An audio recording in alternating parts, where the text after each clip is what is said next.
and you can watch the rest of the other questions on the other videos. But as far as oxidative phosphorylation goes, we have to remember what that is. Where does that occur at? In the mitochondria, right? In the mitochondria. Remember that the mitochondria has how many membranes? 2. Here's the outer membrane. Here's the inner membrane. Correct? And where's the ATP synthase enzyme at? Is it on the outer or embedded in the inner? In the inner membrane. Okay, great. So it's going to be embedded right in this zone, right? Perfect. What kind of a gradient am I going to build up right through here? Electrochemical, an ion gradient. Those are all electrochemical gradient. Those are all good terms. Give me what's the specific electrochemical that I'm going to build up there? H plus. What is H plus also known as? A proton. So what type of gradient could we really say? So it's basically a proton gradient that we're building up. So right through here we're building up a proton gradient. Now what does that mean? What does it mean to build up a proton gradient? Do I have a lot or little h's? A lot. So you could draw in a bunch of H pluses here. All these H pluses right through here. Obviously their concentration is astoundingly high. And where do things go? They want to go from where they are at to where they are not at. So I could expect them to want to make that travel to the inside. What's the name of this inside part of the mitochondria? Mitochondrial matrix. Great.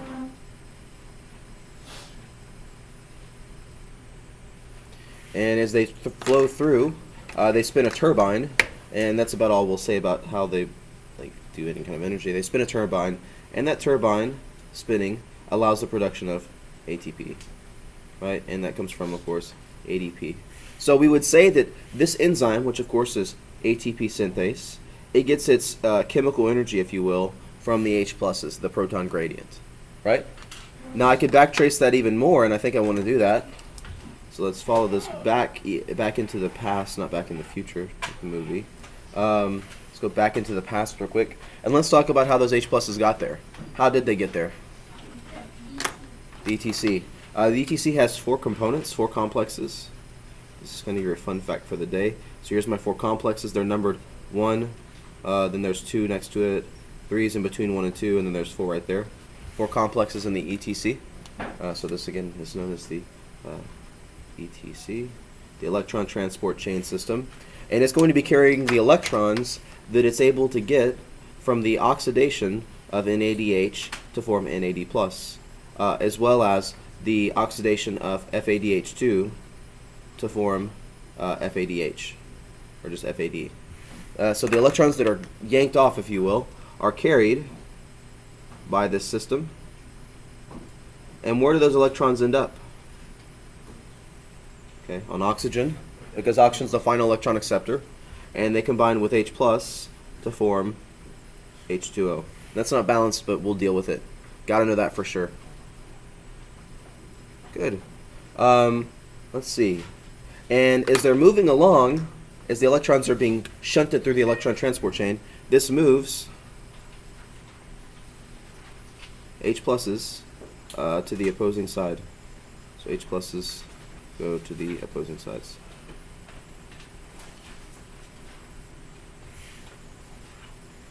And so obviously, as you're seeing here, you're going to be building that proton gradient.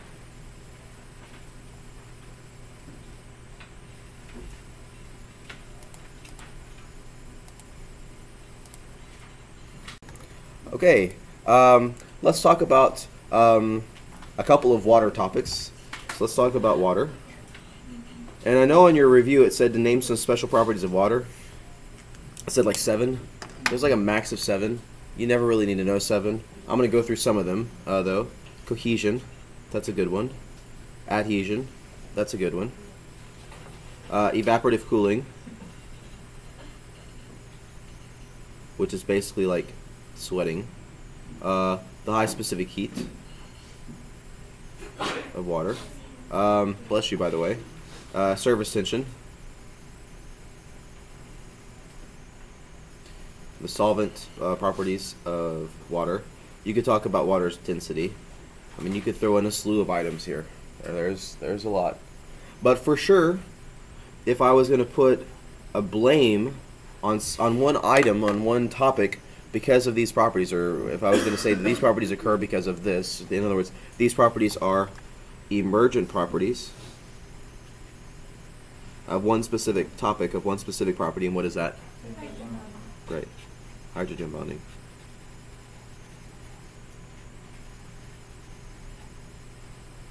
Perfect. Now what the hydrogen bond is this is a type of bond, it's a type of interaction that occurs between two polar molecules that have H-O, H-N, or H-F bonds. Like for instance, water, H2O, something like this. Since the water molecule is polar, which it is, and it has HO bonds in it, as you can see, then we could form this cute little interaction that I'm showing you there with the dots, right there, the little pink dots. You're seeing the hydrogen bond.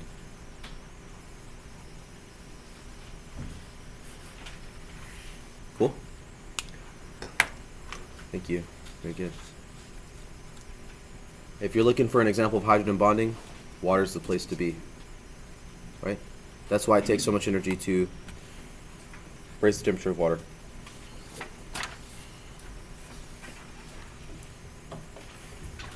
Cool. Want to make sure that you got this concept that oxygen is the final electron acceptor. Do we all have that? Okay. So hydrogen is the final electron acceptor, right? It's only oxygen, right? Okay. In fact, going back to that topic, if I asked you to follow the electrons, a great test-taking strategy to this type of a question is to remember that your electrons have to end up on what? Because it's the final electron acceptor. And where do your electrons start at? What is the process of doing soil respiration? To break down my what? My glucose, my sugar, my food, right? So obviously the electrons are starting in food. No food, none of this. And they have to be ending up at oxygen at the very end. Okay, well as your food is broken down, you put your electrons into a molecule called NADH or FADH2. Remember, those are your electron carriers. You do that by a process of reduction. You reduce the NAD plus and FAD to FADH2 and NADH. And then you put them in the electron transport chain. They're carried until they're basically sucked up by oxygen. So there's the movement, if you will, of the electrons. I want to be sure you can follow that. Cool? Let's talk about a different topic and let's get to photosynthesis real quick. What is photosynthesis? The ability to create sugar from the sun, right? So it is the ability of creating food, or I could specifically state sugar, which is going to be what type of a reaction? Catabolic or anabolic? Anabolic, because you're making something.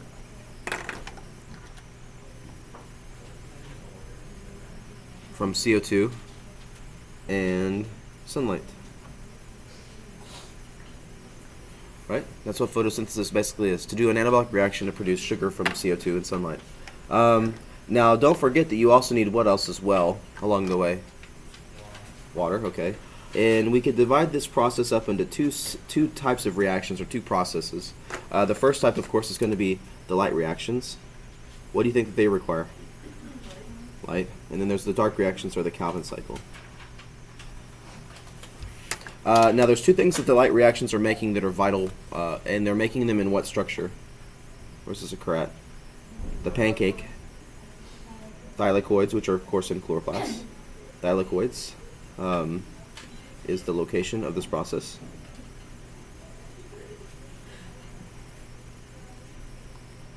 And if we remember that picture of the thylakoid, and I'm going to draw one down here real quick. There's my little thylakoid. Remember we talked about two different systems. What are they called? Photosystems. And which comes first, 2 or 1? Photosystem 2 comes first, then there's photosystem 1. So PS2, then PS1. Then there's a magical enzyme off to the end over here.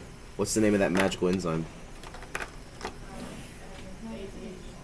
NADP reductase. And my old friend from the mitochondria is back. What's the name of that enzyme? ATP synthase. In fact, that itself is a great test question. I'm not saying it's on the test, I'm just saying it's a good test question. If I was the guy writing the test, I would probably put it on there. ATP synthase is the enzyme that makes what, obviously? Makes ATP. And where else have we seen ATP synthase aside from just this picture right here? Mitochondria. So you might want to remember that it's located in both the mitochondria and chloroplasts. Right? Which means you're going to be able to make both ATPs, or ATP can be made in both those structures. Question? What does the 680 and 700 refer to with the first? The wavelength of light that's like picked up.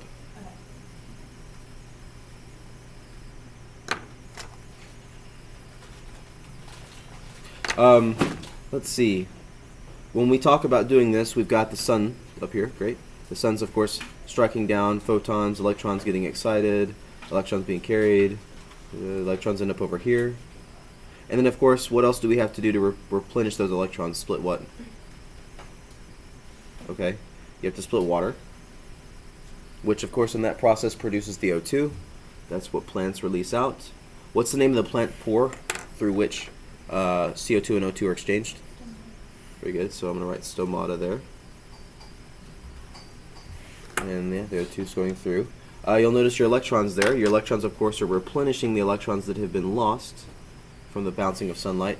And you'll notice again, who's this guy right there? A little small, I know, but you probably could read it. Little H+. What is he also known as?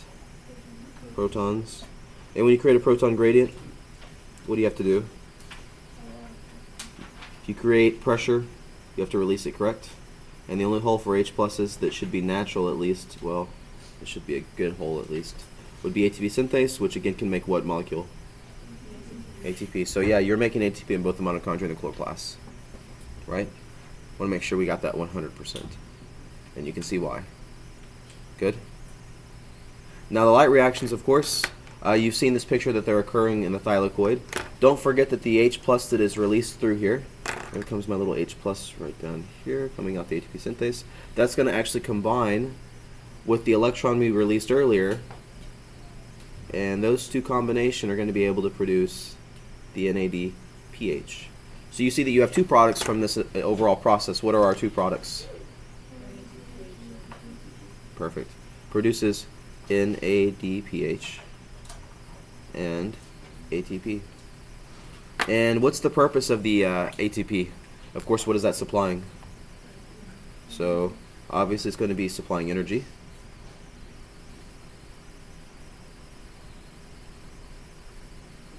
Of course, you would need to have energy for an anabolic reaction, correct? If I want to build a wall, then I have to have the energy to do it. And also